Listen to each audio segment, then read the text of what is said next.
The division of a polynomial by a monomial. When a polynomial is divided by a monomial, we have two options for the solution procedure: A.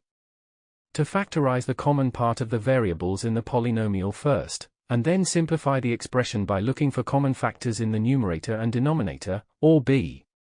To split the algebraic fraction into different fractions with the same denominator, the monomial, and make the simplification separately. The number of fractions obtained corresponds to the number of the polynomial terms. However, in this case, you may need to find again a new common denominator to collect the terms in a single final expression. For example, if p x y equals x squared y cubed plus 2xy squared minus 6x cubed, y and q x equals 5x y, we have the following shown on screen.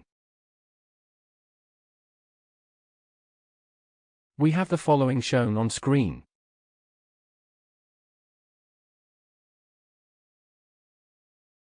Example: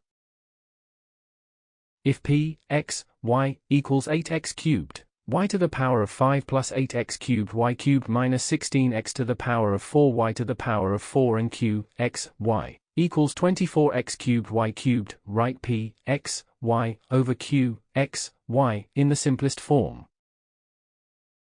Solution: we have the following shown on screen.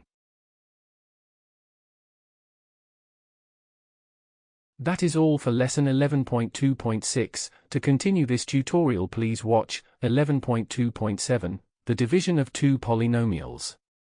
Thank you for watching. Make sure to like and subscribe to keep up to date with new videos.